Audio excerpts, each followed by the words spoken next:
So very good morning and good afternoon to everyone. My name is Sagar and I warmly welcome you on behalf of the IntelliCap and the entire Sankalp team.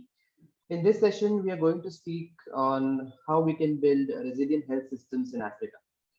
In the past few years, Africa has really taken some quantum leaps in terms of enhancing its health systems and meeting the health challenges that it has faced. But the continent has also faced some significant and major challenges, such as the Ebola epidemic, the COVID-19 pandemic, and of course, the diseases which already exist, such as tuberculosis, AIDS, malaria, among many others. And of course, there's the vast and huge geography that the region has to contend with.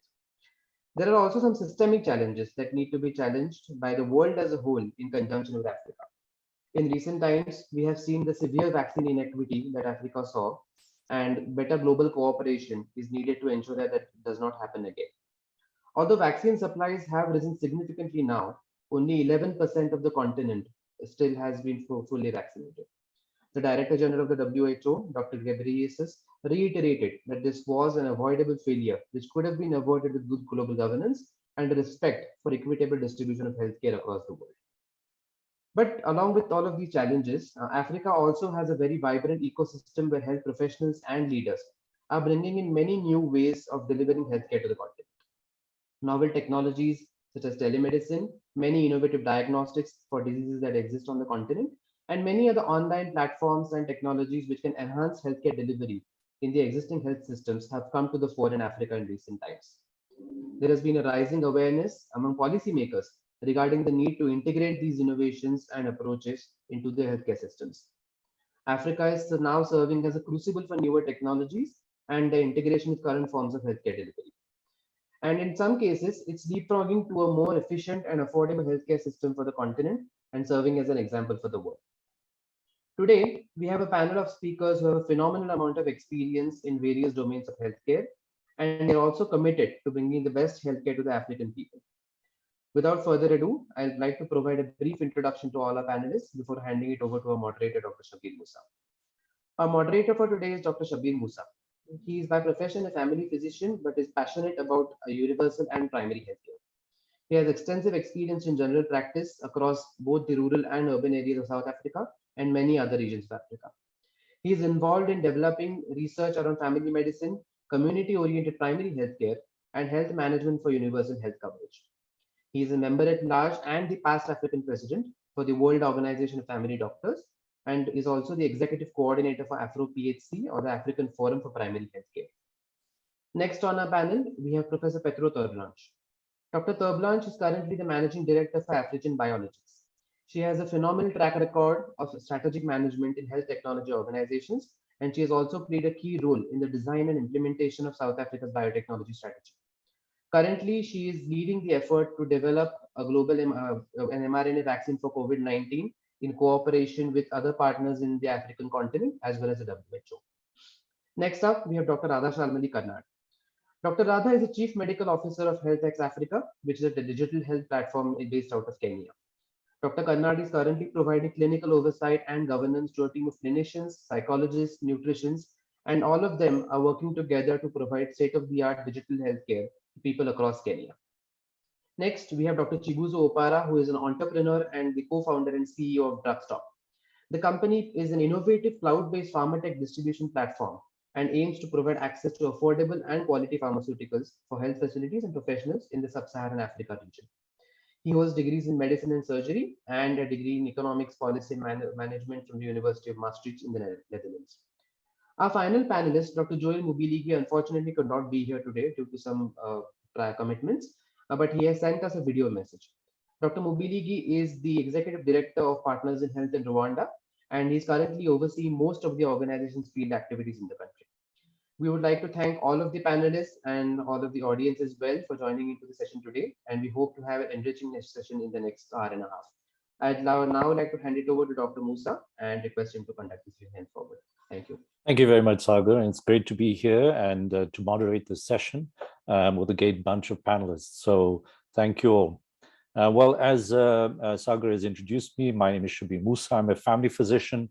Perhaps the thing that I pride myself most is I'm a clinician, a family physician working in the public service in Soweto, Johannesburg, It is going to be a conversation, so I hope that you are not going to just sit and listen, that you're going to engage. So please use the chat to put some comments down, put some questions especially, and we'll try to deal with some of those questions at a later date. I love this session, the way it's titled, Beyond Beds and Buildings. It's something that I pride myself on always advocating, that really health is at home. I think this is a common adage.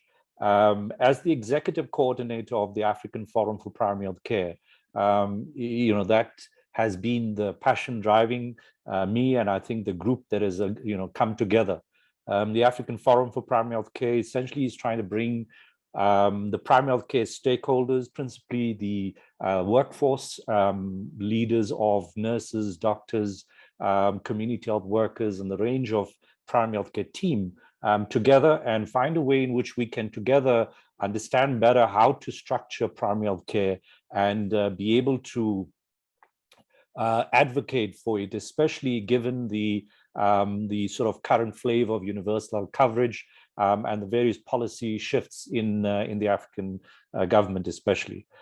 So this particular session, I think, is hopefully useful, but in a way, as primary care advocate, we basically want to look at the session and say, does it fit in with what we say beyond beds and buildings? As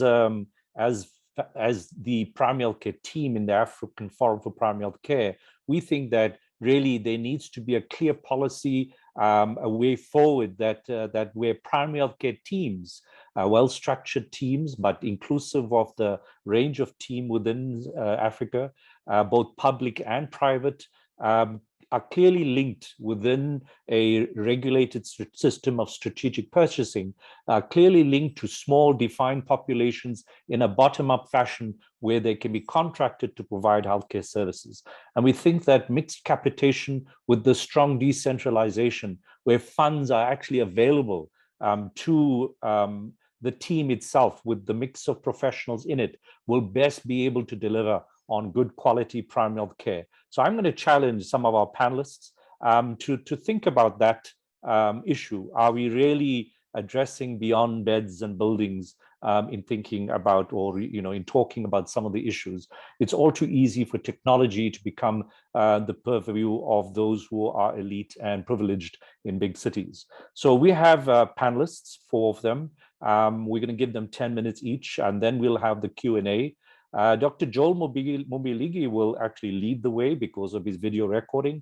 He's going to talk about decentralized systems, good quality and referral systems, as well as the human resources that are necessary behind it. And that's his background, and I hope that he'll speak to some of those issues. We've also got Prof. Petro Terblanche, who's going to talk about vaccines. Dr. Radha Karnad will talk about digital health, and Dr. Chibuzo Opara will talk about drugs. So as I say, it's all too easy for this to become high end, but we need to talk about it in terms of really beyond beds and buildings. So let's start with Dr. Mobiligi, and if the organizers can please start his video. Before we start the video, perhaps just to remind ourselves, Dr. Mobiligi, as has been introduced, is started working with Partners in Health. He's now the executive director, but he started basically with the kind of view of decentralizing healthcare services and integrating non-communicable diseases, mental health into normal healthcare in a small district of Burera, covering just 300,000 people, and then also went on to advise government on human resources. So I think he comes with that kind of background, which I think is really helpful to frame this discussion. So if we can start the video, great stuff. Good morning, everyone. First of all, I would like to express my gratitude to the organizers of the summit, especially for the privilege and opportunity to be on this session when we're going to talk about preventing Africans' continental drift beyond beds and buildings. Over the past 2 years of the COVID-19 pandemic, we witnessed the important need for countries across Africa to invest in public health systems and for us to be ready for future emergency and critical care. We have also witnessed that countries that had invested more over the past decades in end-to-end healthcare systems, this means from the community to health centers, district hospitals, and at national level, linked with robust disease surveillance and response structures, were better able to control the spread of the COVID-19 pandemic. But even countries with more robust investment in their health systems witnessed extreme shortage of human resource needed to care on surge capacity, as well as PPEs, diagnostic, oxygen, ICU care facilities, due in large to the fact that the majority of equipments, diagnostics, vaccines, and pharmaceuticals are not manufactured on the continent. Depending on overburdened overseas supply or on the goodwill and donation from higher income countries. In the past 2 years was a wake-up call, a wake-up on a reality we already know. We have always known that the progressive realization of universal health coverage requires an implementation strategy based on practical, country-led, and adequately financed plans to address both the demand and the supply of high-quality care. Unfortunately, we are focused largely on demand barriers, namely user fees, health insurance, and so forth, and less on the supply side of the necessary human resource, commodities, equipment, and infrastructures needed to truly save lives and provide the highest standard of care. Through my organization, Partners in Health, in countries like Rwanda, Sierra Leone, Liberia, Lesotho, and Malawi, we focused on that, on how to better support public health systems to address both the under-resourced provision of service and the barriers that limit access to care. And our unique position of working at all levels of the healthcare system, from the community up to the national level, has enabled us to see in practice the practical needs at each of these levels. And one important lesson we learned is the necessity for health equity to be the lens for which we plan, preferentially focusing on achieving strong health outcomes for those who are most vulnerable in society. We believe, and we have been practicing it, that we can integrate novel techniques of healthcare delivery while also ensuring that healthcare is affordable and accessible to the most vulnerable. As I conclude, I would like to draw 5 lessons from our work for the discussion on this session. First, we need to map the entire disease burden for each specific catchment area and align inputs to progressively achieve universal health coverage, rather than starting with the limitations of an ideologically truncated budget envelope, which have been what we have been doing for many years. Second, we need to work with countries to support the development of ambitious national health plans, which should include local production capacities, and to support, at the same time, the decentralization of implementation strategy at the district level. Third, we need to strengthen those district levels' health management and leadership capacity through qualified staff, mentorship, and comprehensive capacity building programs. Fourth, we need to professionalize the community health workers cadre with proper training, equipment, and compensation. Fifth, we need to prioritize the most vulnerable, the sickest, and not a specific disease, which again is a mistake that we have been doing in many years, focusing on few specific diseases. Oftentimes, reaching the most vulnerable and the sickest is harder and requires more resources, as it will include diseases such as cancer, critical care management, as well as addressing the social determinants of health.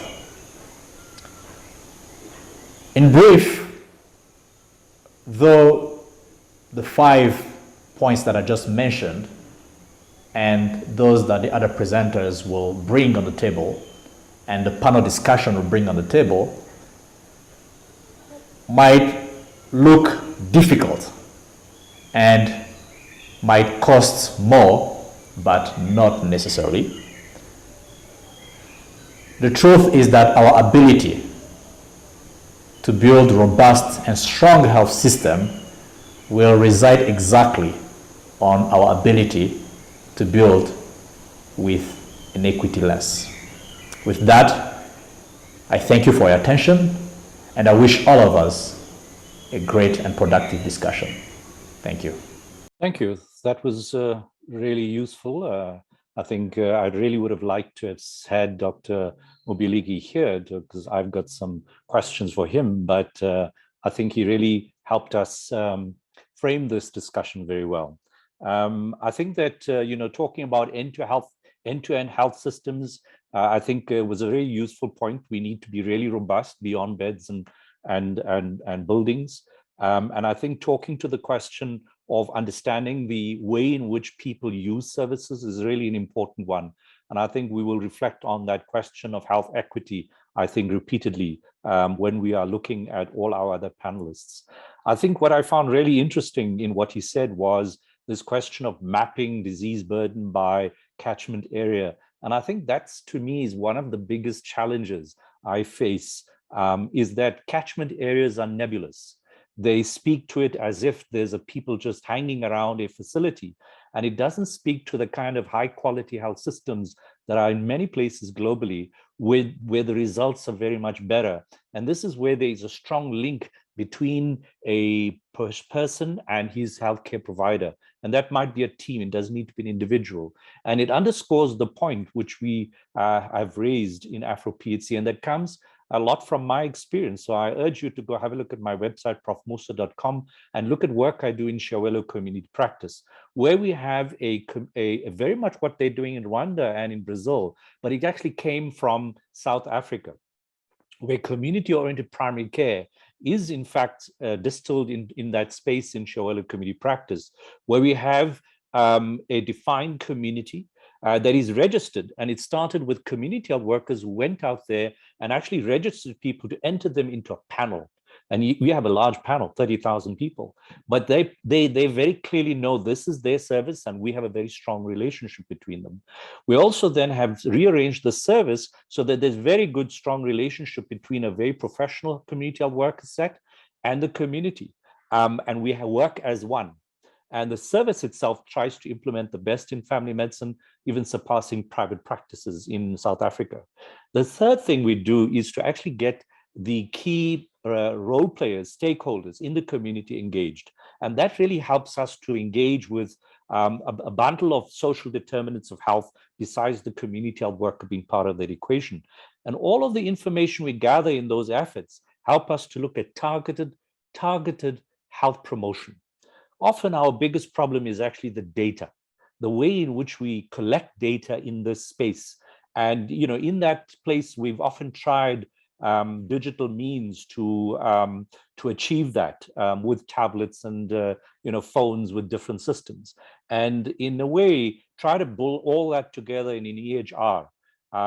Unfortunately, we haven't got that kind of support to be able to do it, in that space, because it's part of the public service with a lot of complications. But I think it's a great segue into the next panelist, who's going to come later, Dr. Radha Kadnad. So before I get there, let me perhaps just say that our next panelist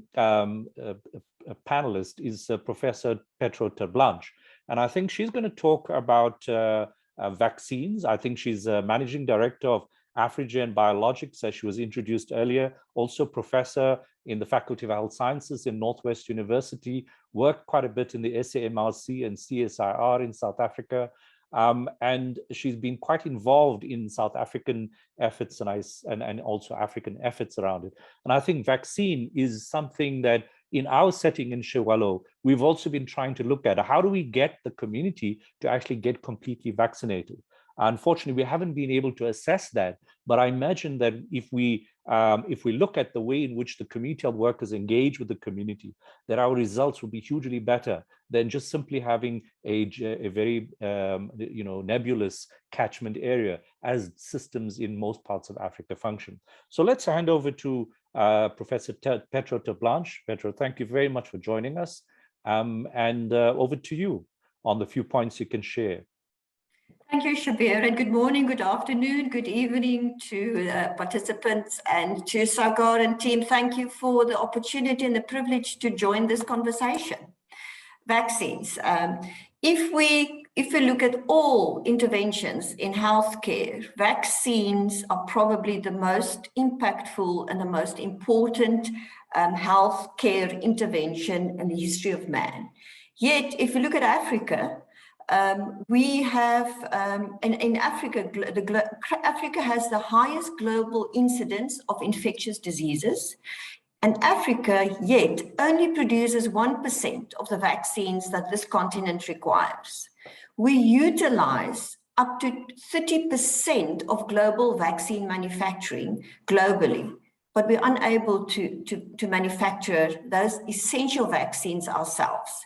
So it is not a surprise that when the continental drift became so visible, and we all felt it in the early times of the pandemic, the COVID-19 pandemic, and we're unable to get vaccine supply, we're unable to achieve vaccine equity on this continent, that the WHO took a very strong and strategic initiative with partners under COVAX, CEPI, Medicines Patent Pool, with the African Union, the African CDC, to take steps to introduce strategies and interventions that will change some of the dilemmas that we had faced.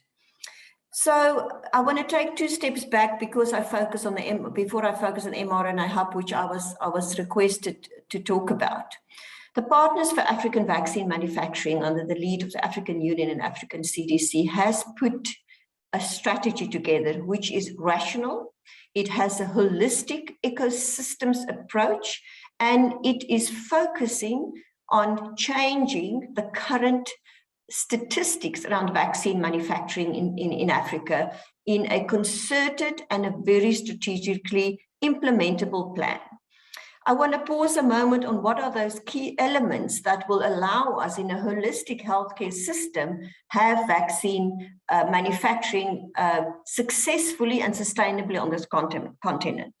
The key enablers are government's commitments, a policy environment, the discussions around localization, preferred procurement, a premium for localization, which will have a profound socio-economic positive impact. Those conversations are happening as we speak on the continent and is included in a strategy which requires government support. The second very, very important component is regulatory systems, stabilization, quality. In Africa, to date, there's 3 regulatory authorities that has reached MR3 status. The wonderful news is that there are few moving towards MR3 status. We cannot have a vaccine manufacturing sector if we do not have regulatory oversight that meets the requirement of stringent regulatory authorities. Skills development and access to technology. Africa has, the median age of people in Africa is 20 years old. our 94% of our population is below the age of 60. There's a sadness on the other side that our life expectancies are much lower than in high-income countries, and partly also because of infectious diseases. But we have a workforce that we can train, we can skill, and that can participate in a sector across the continent. Other important component is technology. Prior to COVID-19, we have seen very little technology transfer to this continent to enable the production of vaccines, not only full finish, but full end-to-end production. Since COVID-19, we have seen 7 different technology transfer initiatives. And when I discuss the hub, we'll see how technology transfer will create a powerful network on this continent to create not only vaccine preparedness or pandemic preparedness, but also sustainable production partnerships.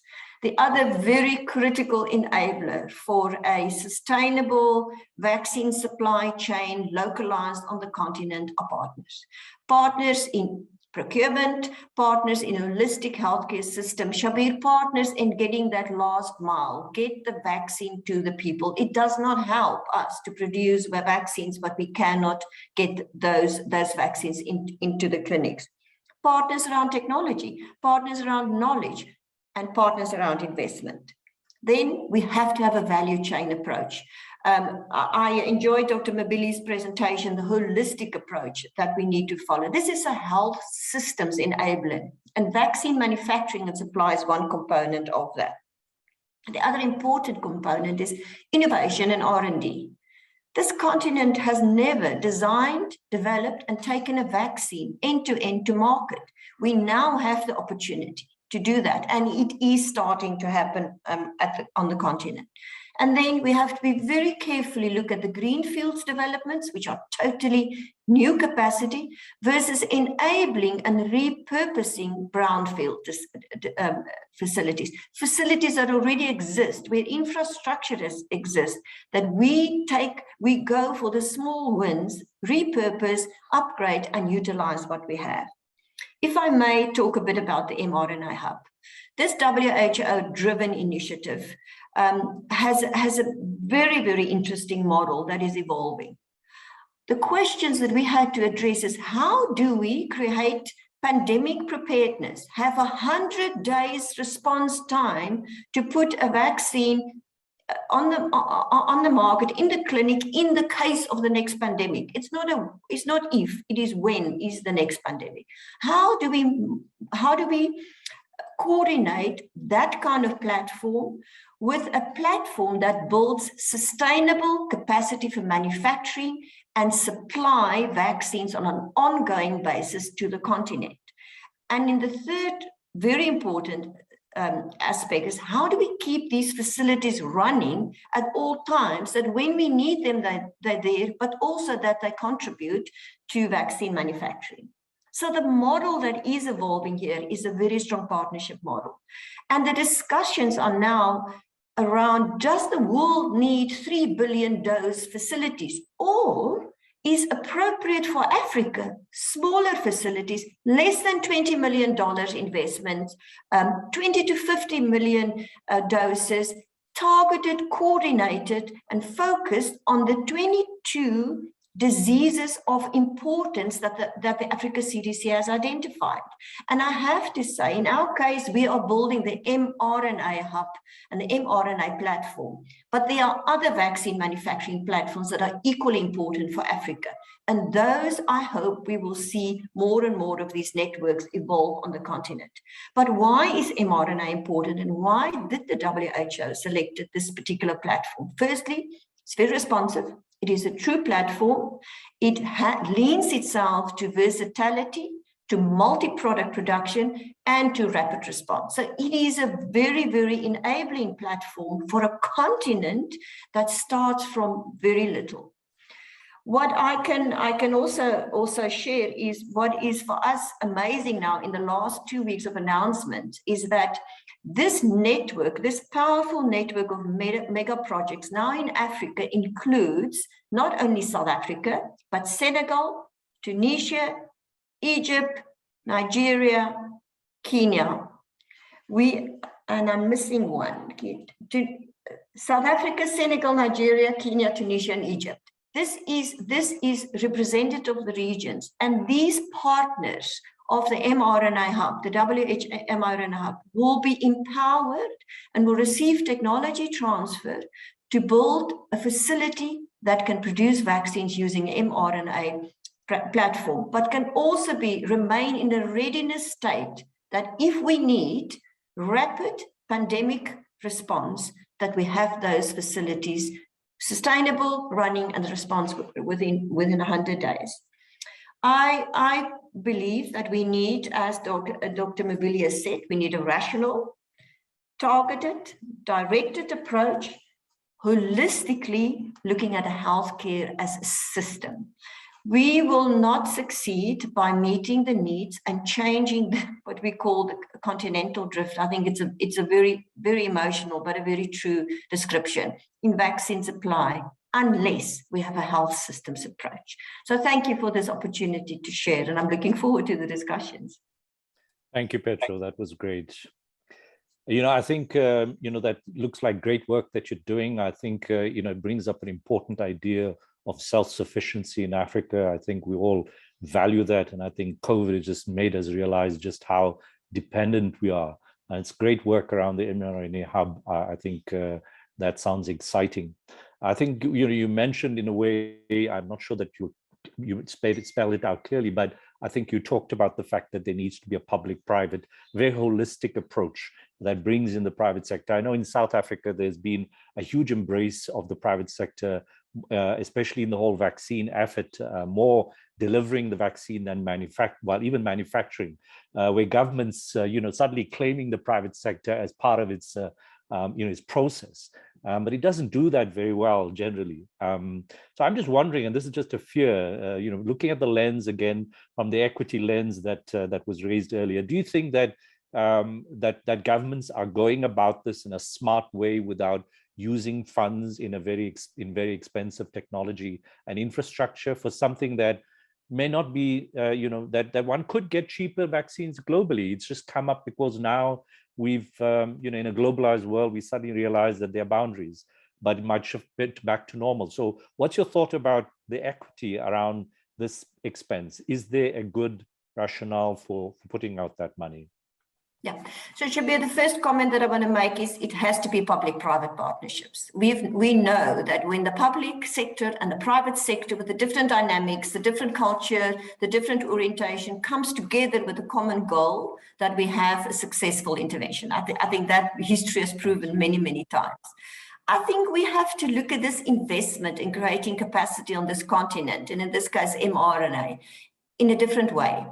This is not an initiative to only ensure vaccine equity or to get cheap vaccines available for Africa. This is a socio-economic development. This kind of investment and building this sector has multipliers, which is higher than most other sectors in terms of direct foreign investment. Look at the BioNTech investments that's coming into this continent.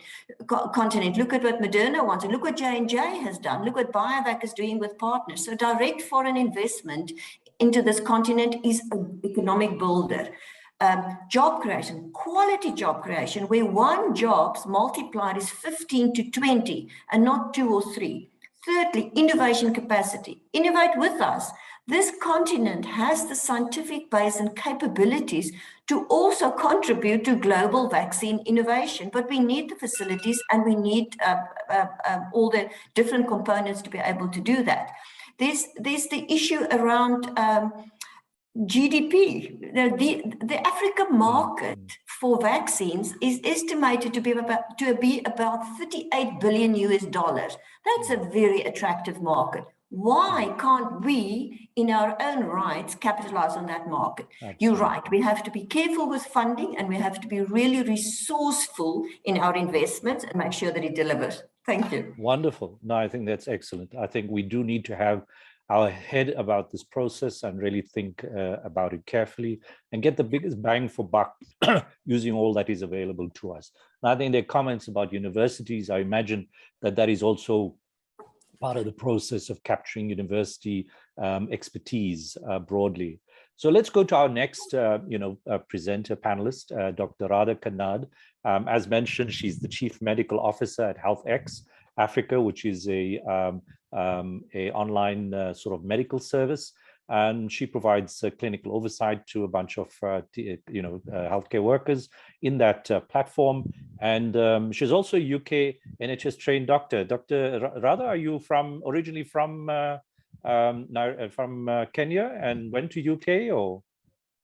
I'm not. I grew up in India, but married a Kenyan, and Kenya is very much my home now. Yeah. Okay. Well, great. Well, it's great to have you, and I think you've had a really a very you've been only recently in the private sector. You were previously quite a lot in the public service or in the sort of NGO sector with Japago's primary health care portfolio. So really appreciate you being here on the panel. You're going to talk about digital health. So let's leave it to you. It's the same problem. I'll come to it later.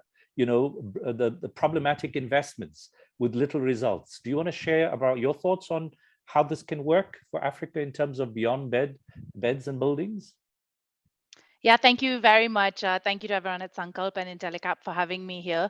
I have to admit, as soon as I saw the title of this talk, I was very, very excited and determined to be part of this panel, because I think, beyond beds is how we need to be thinking about the health system now as we talk about universal health coverage and the move that we're all trying to make towards strengthening health systems for universal health coverage.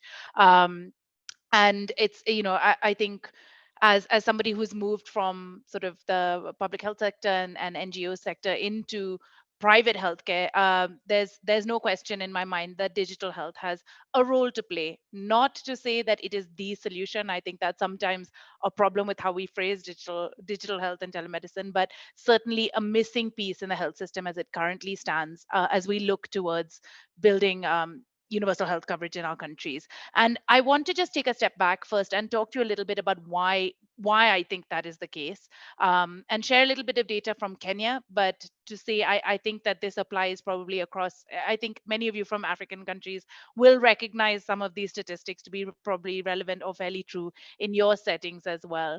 And this has been exacerbated by COVID, but this has been a challenge far longer than COVID has existed. So when you look at Kenya at the moment and our health system at the moment, 52% of Kenyans, so only about half of us, have access to a health facility within the vicinity of where we live, so up to 5 kilometers from where we live. That our health system really at the moment does not cater to the needs and is not accessible or affordable for very many of us. A couple of years ago, the ratio of doctors to the broader population was 1 to 16,000. That's nowhere near the WHO's recommendation of 1 to 1,000. And when you look at the distribution of those doctors, 80% of them serve 20% of the population. So talking about health equity, talking about access, that is a major, major challenge in an already stretched health system. Affordability is a massive issue and challenge in Kenya. So nearly half of Kenyans live below the poverty line. And every year, 10% of the households get pushed into poverty because of health-related expenses, and not necessarily huge expenses, sadly. It's small amounts that are tipping people into catastrophic health expenditure. Insurance wise, in Kenya, only 11% of the population is covered by any sort of insurance. That is changing slightly with national health insurance, but not significantly as yet. And across sub-Saharan Africa, some of the studies suggest only around 2%. So when we look at those statistics around human resources for health, around the distribution of health centers and health resources, around the development of doctors and others, we are not on the path to achieve universal health coverage using that and building on the health system as it currently stands, sadly. And this, I think, really builds a case for where other solutions, including digital health solutions, have a very important place to play, because they provide access in a far more efficient way to health providers, to health services, and also in a more cost-effective way, quite often, depending on how they're structured. COVID certainly, I think, further worsened health-seeking behaviors. We look at immunization, we look at antenatal care, we look at access to any sort of essential or primary healthcare services. Those went down across the period of COVID for multiple reasons. The patient's own fears or families' fears about exposure, plus the health system was really discouraging of people coming to facilities to access services. And that scenario for Kenya has been, in fact, a great motivator for the uptake of services in new and different ways, including digital health. Um, I know I've presented a bunch of challenges, but there's also a bunch of opportunities, which is very, very exciting as we see that. So on the flip side, technology has just boomed in the last decade. Yes. The communications authority in Kenya last year had a report that suggested that there were 64 million active mobile SIM subscriptions in Kenya. Now there are 50 million of us, so that suggests That's a lot. every adult has more than one SIM card. People are connected. Internet subscriptions are at 46 million. 99% of those are mobile subscriptions. So not only are people connected to their phone, people are connected to the internet. The technology, that the internet is accessible to a lot of us very much more than it was 5 or 10 years ago. And millions of Kenyans are using their phone multiple times a day to communicate, to access financial services.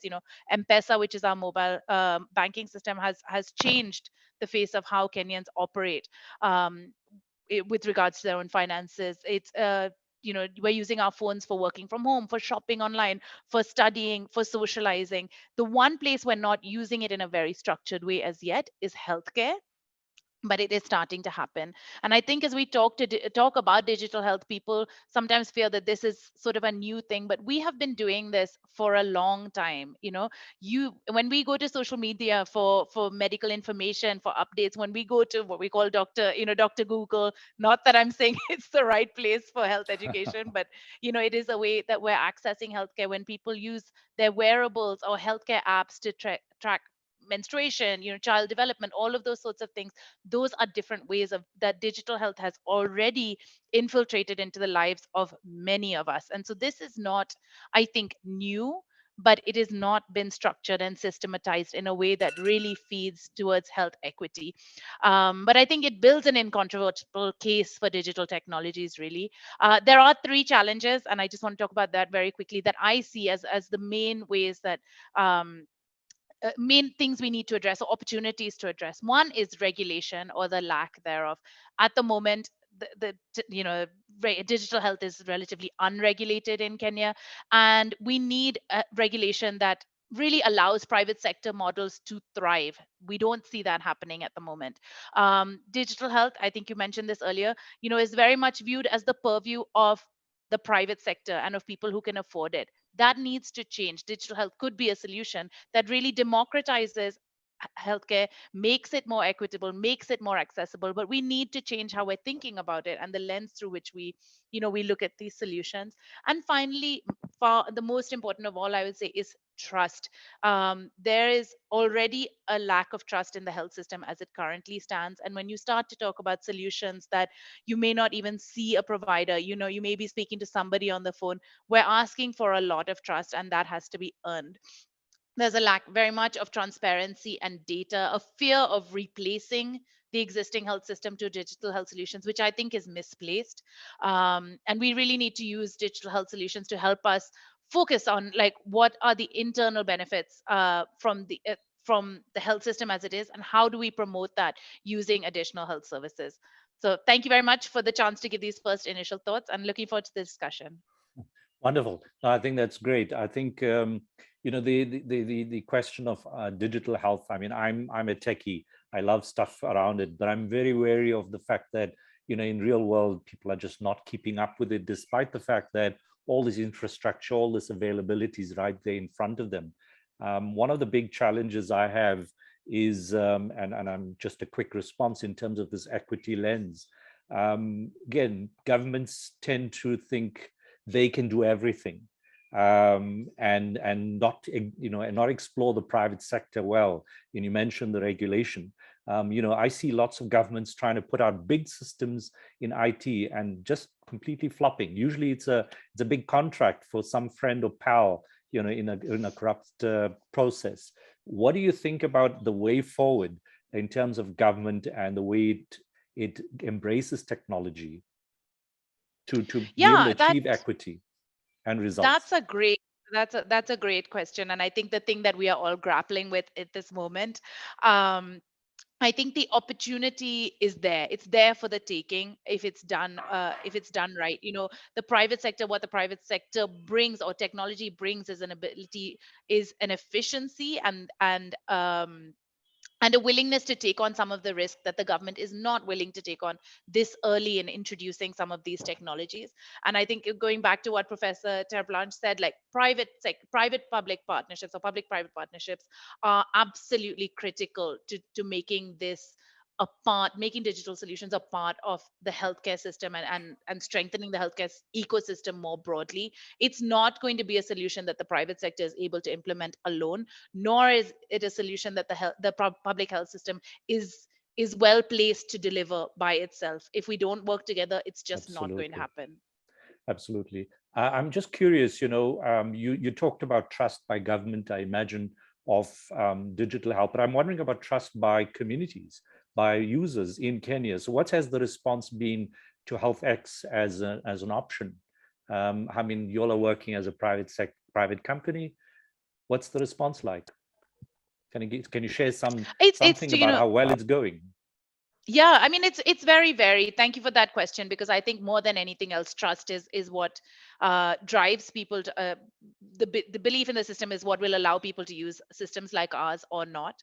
I have to say, for all that COVID has done that is challenging for us, it has really helped telemedicine providers like ourselves in Kenya, because it incentivized and pushed people to use healthcare a different way. And what we at HealthX, we try to do very specific things to build trust specifically, including making sure that our doctors and clinicians, psychologists, nutritionists, they are visible at every point. So whether it's on our marketing materials, on our website, we consistently are using the images of our doctors, so you should feel familiar. You should be able to, we try to make everything about them accessible, including their licensing, their past history, their interests. We want people to feel like this is your doctor that's in your pocket, that's accessible to you at all times. Yeah. Well, and we're seeing good uptake on that. So it is Great. exciting times for us.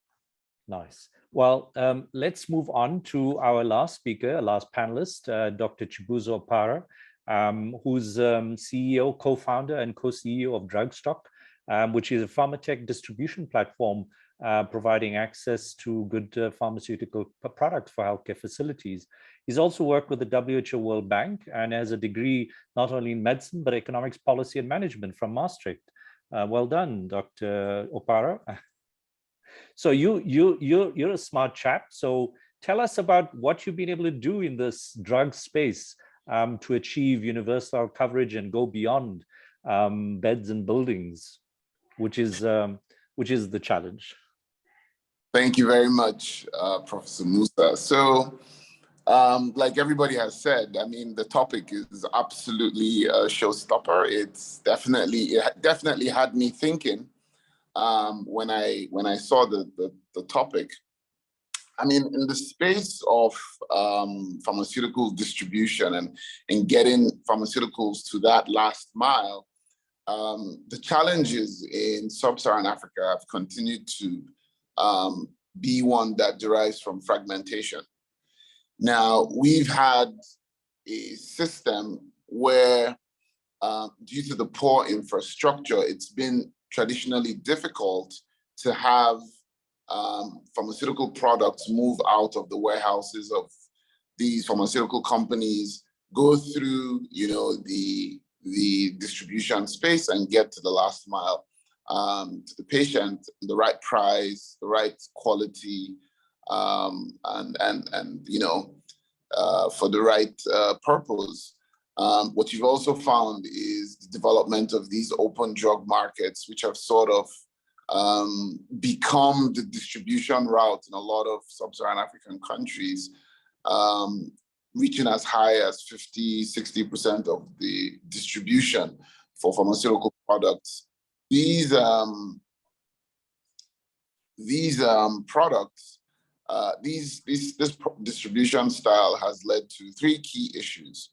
One has been influx of counterfeit and substandard medication into the supply chain, because what you find is a lot of middlemen For them, the drugs could be biscuits or they could be pharmaceuticals. And what happens is, the storage conditions might not be right.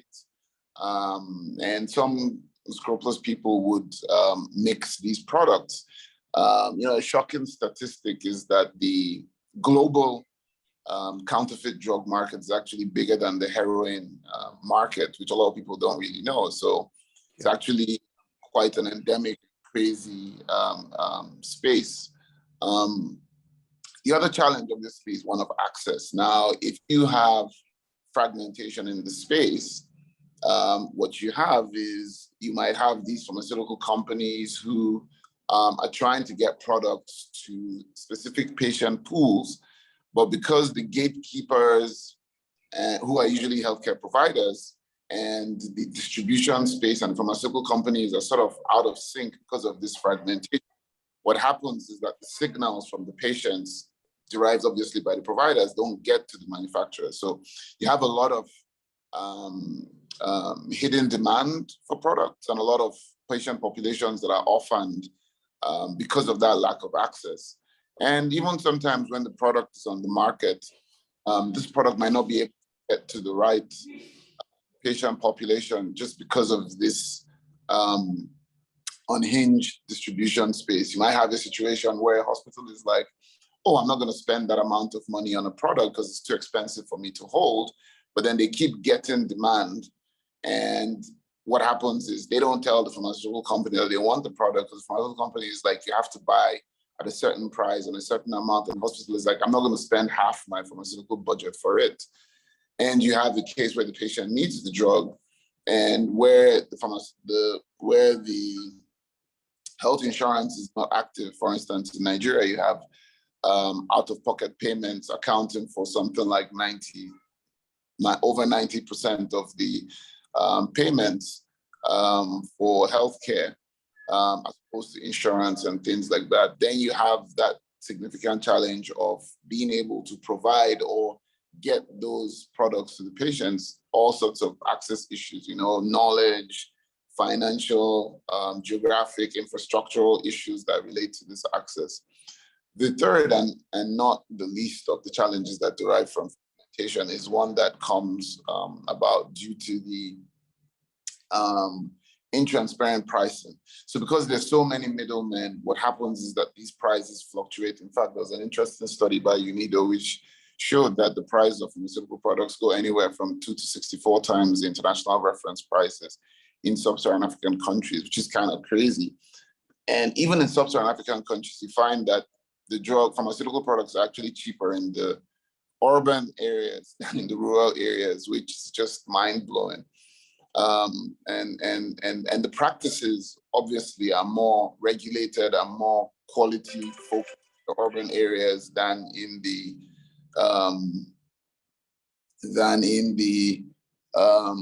rural areas. So with that regard, when we founded the company a few years ago, our biggest issue, we came out of the healthcare space. We were running a few hospitals, and for us, it was like when we tried to get pharmaceutical products, it was just so difficult to navigate that space. You couldn't just get the products you wanted at the time you wanted, when you wanted, how much you wanted. It was always you were dealing at any point in time with over 40 to 50 pharmaceutical reps, and then you still had to go to the open drug market, and it was just chaos. So we set up this system, tech platform, where people could, from the comfort of their offices, have access to several thousand medications, and all they had to do was just order and have the product delivered within 24 hours to them. And that sort of streamlined that process and led to our phenomenal growth as a company, with all of that. But technology is just one of the ways that you can mitigate this fragmentation. I mean, it is one of the biggest arsenals we have now, primarily because our systems are struggling with fiscal, space to be able to devote capital to investing in that infrastructure for logistics that would get products, to the last mile, investing in that supply chain for pharmaceuticals. So technology is a big one. It's actually something that is the great enabler in sub-Saharan Africa, and will continue to be so for a while. We leverage technology a lot to correct those market fractures that have happened due to the way the fragmentation has occurred in sub-Saharan Africa. Another big one, obviously, as mentioned by the other panelists, has been the public-private partnership. I think that cannot be overstressed. I think it's very important for us to realize that there's actually no public healthcare space or private healthcare space from the eye of the patient. There's just the healthcare space. Patients don't care if they get their care from a government hospital or a private hospital. What they want is they want care, and that's it. So I think we on the other side, who are providers of care, need to get over ourselves and stop looking at, oh, this money is for the public sector and that money is for the private sector, and fragmenting it into so many little spaces, causing even more problems. We need to just bring the system together. We don't have that much resources in the first place to start. So we need to be able to deploy our capital, whether it's public or private, very efficiently and effectively to create that impact that can drive the kind of outputs we want. I think the second thing is that general shift in thinking, whether it be from the public space or from the private space, from input sort of thinking to performance and output sort of thinking. And I mean, it's easy to say here that the public sector is the major culprit of that. But, you know, from our training as medical doctors and as healthcare professionals, we're actually often coached in the input style. You know, we put a lot into the system, a lot of time, a lot of resources, a lot of, you know, just keep giving. And we oftentimes, you know, wait 2 weeks and then see the outcome and then do the next thing and then wait and see the outcome and do the next thing.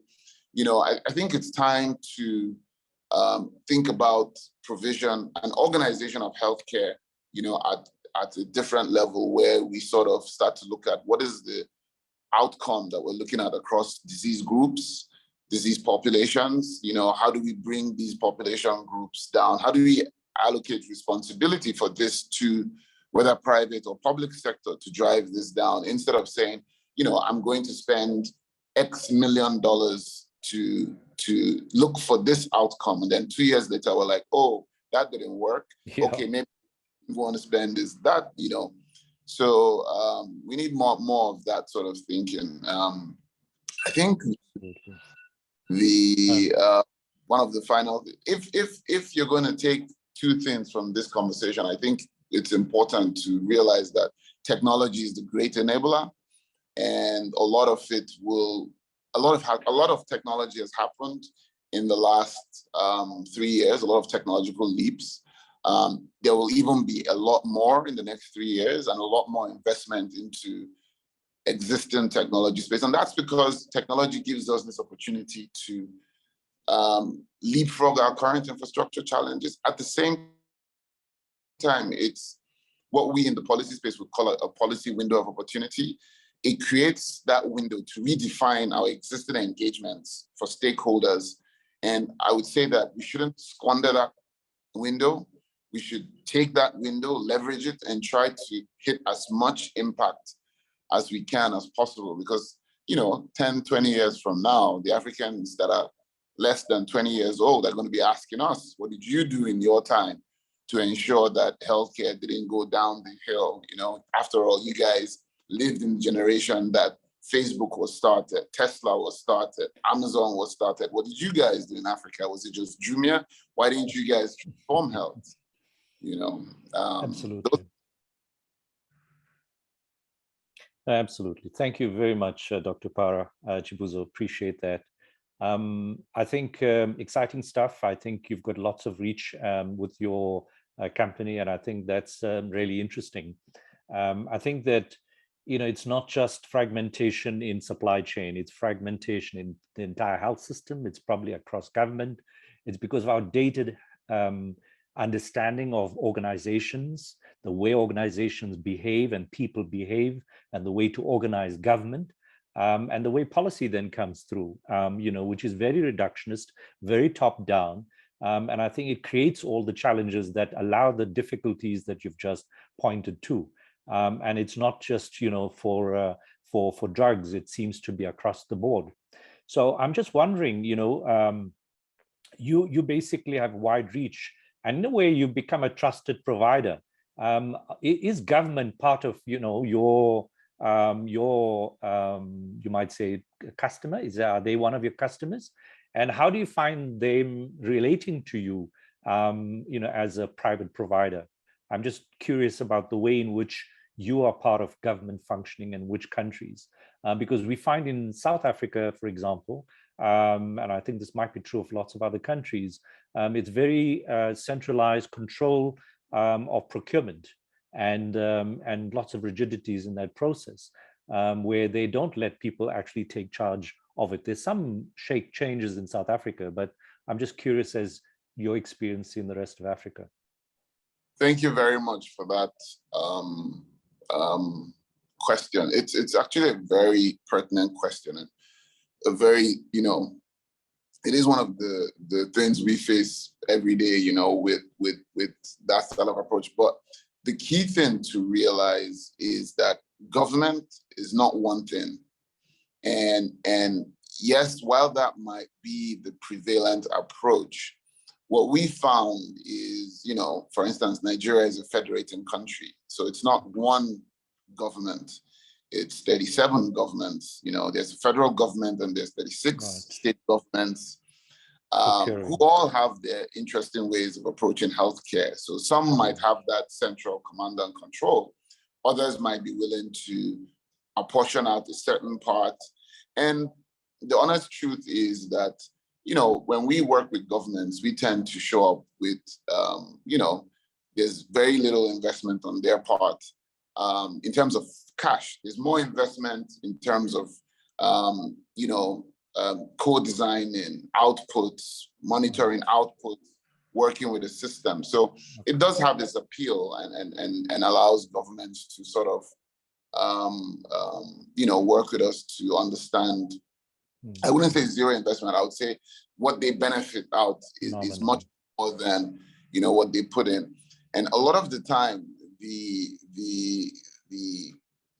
thing I would say with governments is that it does take a bit of time to set up, these processes, and a bit of time to get them going. But once they get going, it works like clockwork and all that. So we've worked with some governments that have, been very amenable to this system of working, and they've also come back with very interesting commendations. We've also worked with governments where we just stand aside and just get the order and we supply to them, and that's all what they want. I think most of what we do is focus on the client. Like our philosophy at Drugstock is, how do I improve the quality of care? Yes, we are leveraging technology, but at the end of the day, what you're trying to do is to say, how do I get this product in the shortest time and in the best quality from this end to that end, such that the patient can get the product? And when you approach it like that, there's so many ways you can partner with any entity, whether private or government. In some areas, for instance, we provide just technology. We don't necessarily do the entire supply chain model. We provide technology that gives them the insight they want. In some areas, we work with them to provide them some infrastructure support. And with some governments, we do the whole end-to-end thing. Some we do the procurement. So it's all so it's contextualized. Great. Yes. Yeah, now you've shown clearly, that tech is a great enabler, and I think that's the underlying theme to this session. Thank you very much, all three of the panelists and Dr. Biligi on his video. Let's go to some questions that have come in and engage with the audience, on some of what they brought up. So I think we might use just the remaining time. We'll see how it goes. So Dr. Petro, do you think that African universities, I think you might have seen it on the chat, Do you think the African universities are in a state to conduct, research locally on advanced technologies and build end-to-end products?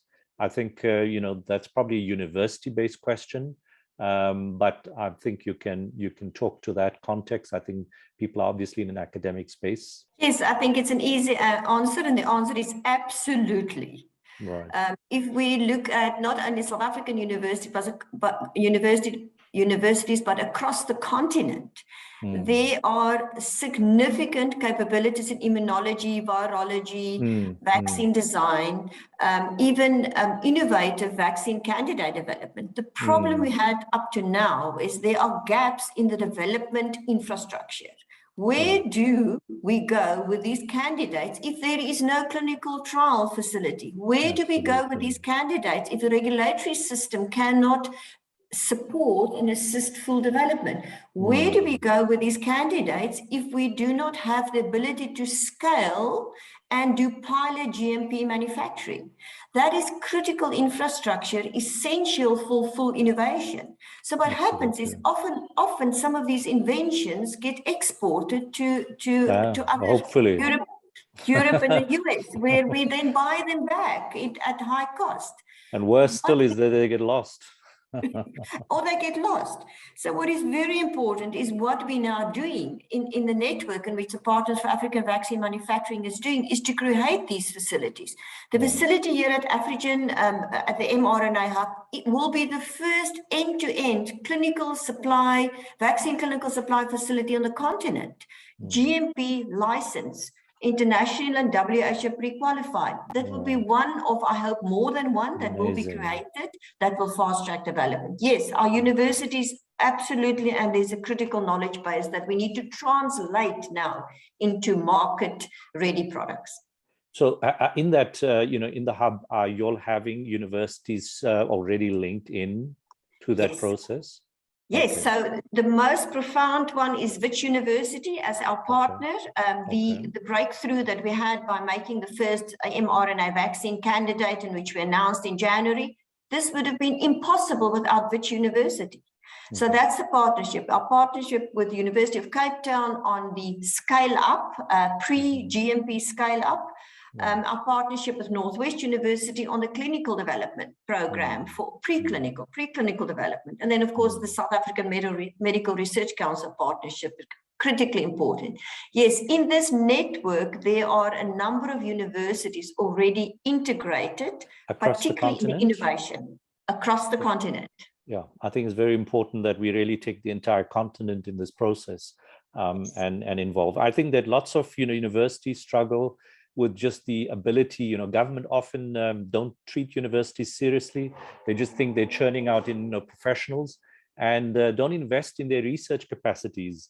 And I hope that that is part of the equation, because really one needs that, universities across the continent to be supported in all sorts of ways that, that then they can produce, innovations that can be pulled into this circle and taken to scale as you plan. So wonderful stuff. I think that's really great. We'll come back to you if there are other questions, but thanks, Dr. Petro.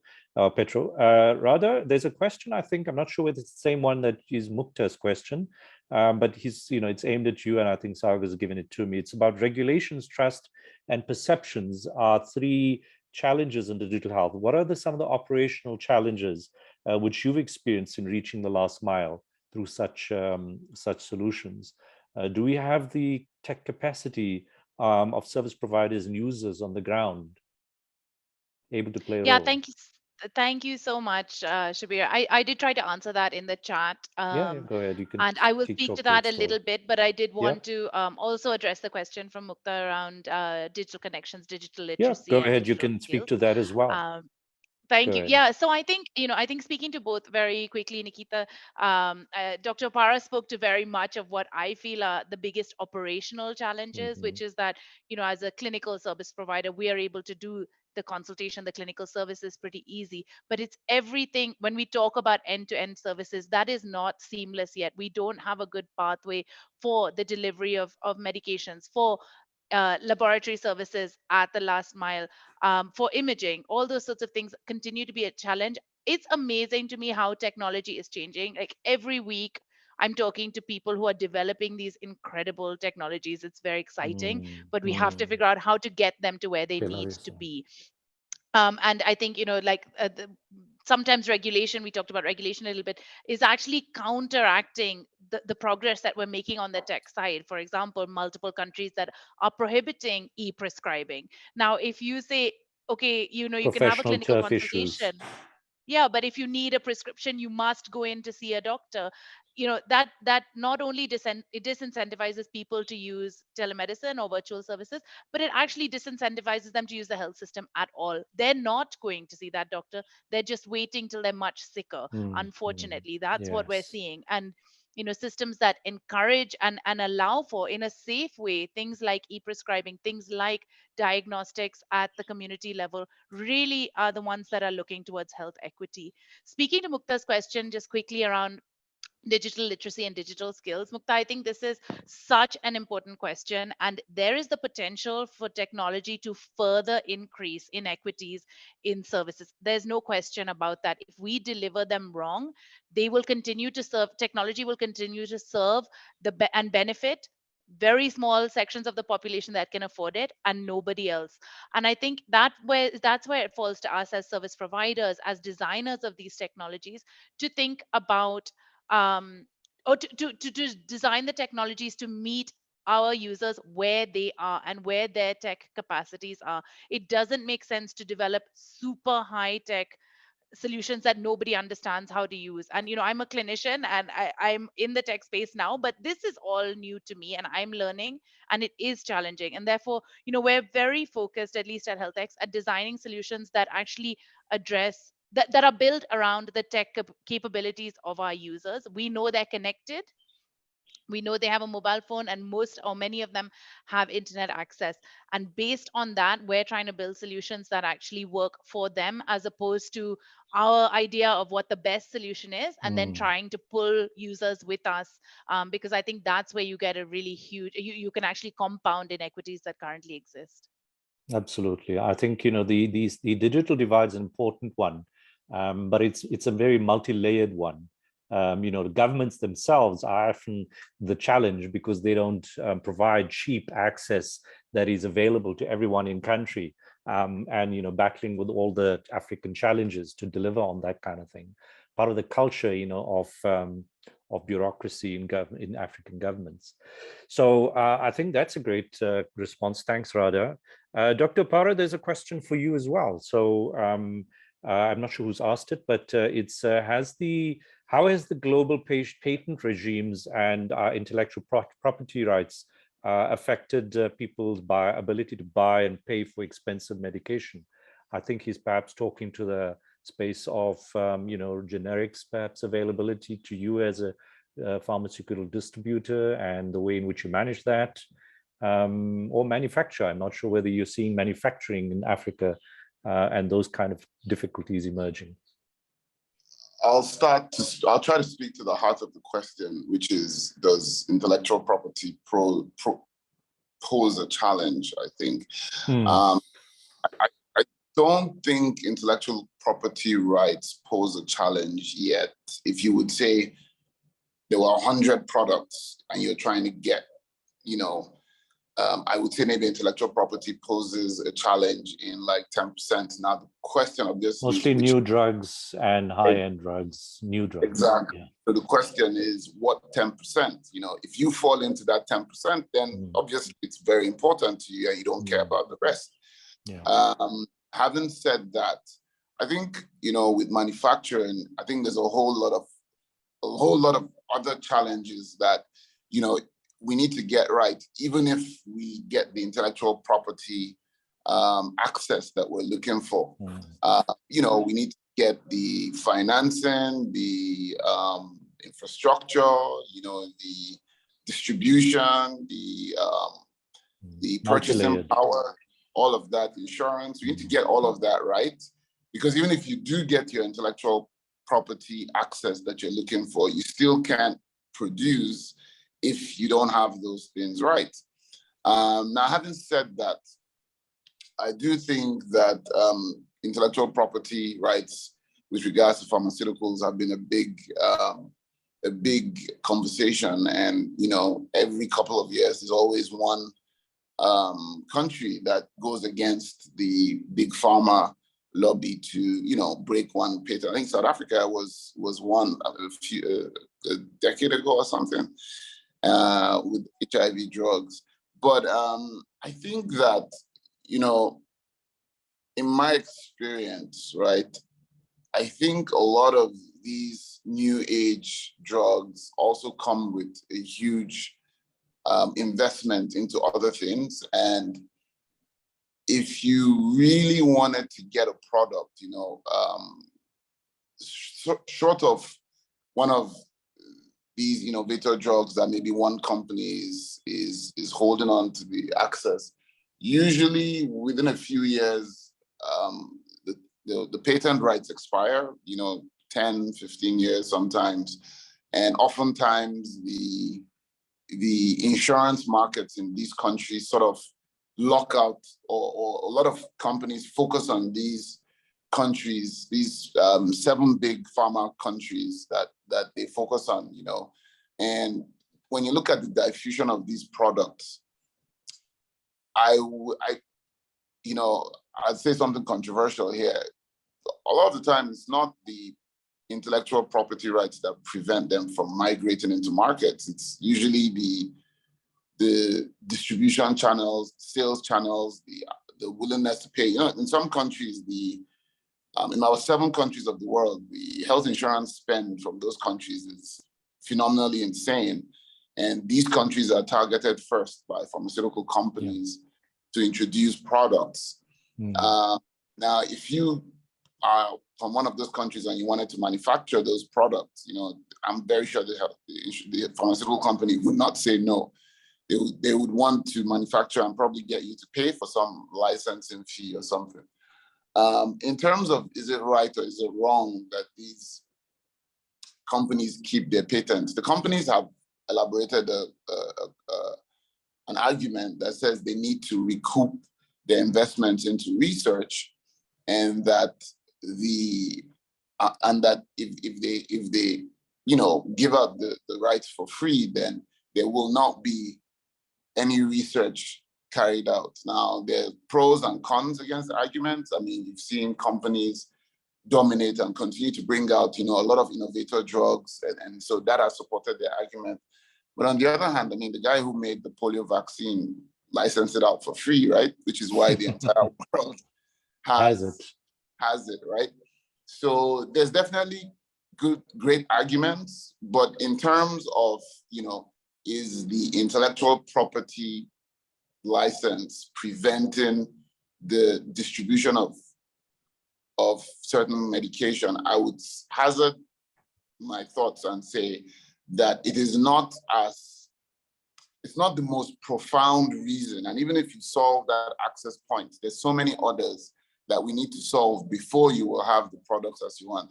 Having said that, a lot of countries, sometimes when something is an absolute need, they just go against the international norm. When your citizens are dying, sometimes you have presidents that just go against international norm and begin manufacturing. So even from the pharmaceutical company side, they don't look at it as a hard no. Everything is a conversation with these processes. And they will be the first to tell you that it's not usually the intellectual property access that might be the biggest barrier. You need to consider other barriers aside from that. I hope that answers the question. No, I think it does. I think, we also have to step back and realize that we're in a very unequal world. The world itself and the dynamics of the current globalized world is that we're not all on the same playing field. And I think, the work that Petro has shared is a response to us as an African continent to say, let us start doing something about this. Clearly, we have been put thrown to the floor, clearly in the COVID crisis, and it's only just a symptom of the overall problem. I think that we need to be able to think innovatively at a Pan-African level. But I think, we have to be very aware of the global politics that prevails. And I think that the world is changing, and we need to be very clear about some of that dynamics. Even the dynamic in the Ukraine-Russian conflict, it's all too easy to fall in with the kind of media rhetoric and not look at it more carefully and understand precisely what's going on. And I think that average citizens beginning to do that. And I think that, like we're seeing, we need to be able to stand together as an African continent and speak very clearly. And I think the AU has shown that. And there's a lot of things that are coming together at that level. And I think, Petra, if I'm not mistaken, this is kind of very much AU supported, this hub, if I'm not mistaken. Can you share a little bit about that? And maybe we can just talk to some Pan-African efforts in closing at us taking the way forward. Petra, do you want to share a little bit about that? Shabir, thank you. Again, great credit to the African Union, the African CDC, who very strategically, from very early on, participated and support this initiative. Both those organizations realize the importance of driving manufacturing initiatives with partners. And because this is such an inclusive partnership, it was easy for them also to participate. Again, without their assistance and without their inputs around the Africa spokes, which is now part of this network, we would just be stuck in one point and in one place. So very, very profoundly. Those of you who have not accessed the Africa Vaccine Manufacturing Strategy 2040. It has been released by the African Union and the African Africa Vaccine Manufacturing Partnership, PAVM, Partnership for African Vaccine Manufacturing. I'm happy to share it with anyone. Please do. It is a good strategy. It is a real good strategy. Shabir, while I have the line, I see there's a question from Bushna, very important, vaccine hesitancy. Back to the last mile, we can make we can make vaccines, we can make it sustainable, safe, effective, affordable, but how do we get a population to accept vaccination? We know that intervention is critical. We know we want to reach 70% of vaccination rates for Africa to truly contain this pandemic. We need advocacy help. Raja, your earlier discussion when you talked about digital health, I was thinking vaccine advocacy is part of digital health. How do we harness your systems to get to each and every individual on this continent to assist their questions, their fears, do some education awareness? We really need a concerted effort to reduce vaccine hesitancy, not only for COVID, but for all vaccines. Absolutely. Good question. Absolutely. Thank you. And rather perhaps and we'll just give it a minute each before we close. I think we're closing at the hour, half the hour. So rather just quickly, any perspective on an African effort to look at digital health and look at sort of this overall approach?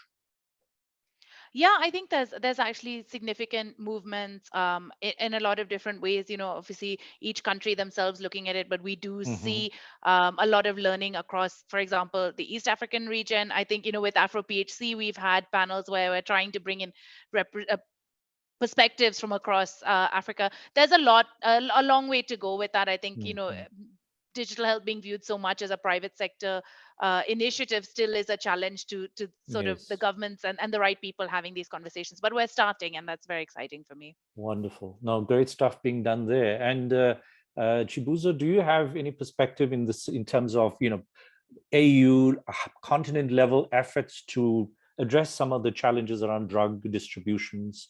Anything that you can share that you know of, so that we can contextualize this discussion and see how we can build thinking at that level? Sorry, I missed you. I so just any knowledge you have of a Pan-African effort at addressing drug challenges, drug distribution challenges, that people can tap into, understand, more broader perspective on what's going on in drug distribution. So I think there's a Pan-African COVID response effort that is led by the African Union. I think that is one that is important for countries to tap into. I think that is one that a lot of countries could benefit from. in those group purchasing mechanisms. With regards to Pan-African efforts around other things, there's a lot of work in the regulatory space. There's a lot of sharing in terms of how to approach regulating the registration of certain products. Because in that space, what you find when you're trying to either import or manufacture, or there's a lot of learnings that are shared by the food drug agencies across continents, and I think that could benefit. And this is not just a government thing. I think this, even the manufacturers should pay attention to this, because when you have, and we found this out by the the hard way, when you have a particular regulation that that is a bit of a bottleneck, try and find out what other African countries are doing, because regulators are actually open to having those conversations. Sometimes an innovator drug or a pharmaceutical device or a medical product that they don't really know how to approach it, or the regulation hasn't caught up with that advice. And if you come something from the northern hemisphere, they might immediately be like, that's not our reality. So sometimes look to other African countries and see how they deal with things like that. And it's actually been quite helpful for us. We found that. So yeah, no, I think I've seen that model work in the SPARC, which is Strategic Purchasing Africa Resource Center, where they kind of getting governments to implement strategic purchasing. And in fact, it's a model we'd like to have where we get people to share in Africa, and I think taking governments to that level as well. So thank you all very much. I think we've gone a little bit over time. So, thanks to Dr. Joel Mobiligi, who was here by video, as well as Prof. Petro Terblanche, who talked about vaccines, Dr. Radha Kannad, who talked about digital health, and Dr. Chibuzo Opara, who talked about drug distribution. I hope that this we've helped to reflect on the title, which is Beyond Beds and Building, and focusing on my pet subject of primary health care and universal coverage in Africa. Thank you very much. I'm not sure I'll hand over to Sagar, but it's great to have been here. And thanks to all of you, and thanks to you, the participants, for listening in. Take care. Thank you, Shabir. Well chaired. Thank you. Thank you. Thank you, Dr. Musa, and thank you to all the panelists for really joining in. I know it has been a really insightful discussion, and thanks to all the audience as well for all your questions. And yes, we hope that this conversation will lead to something else, and it has been a food for thought for all the audience as well as the panelists. Thank you very much for joining and sparing time for this. Bye-bye. Bye-bye, everyone. Bye-bye. Take care, everyone. Bye-bye.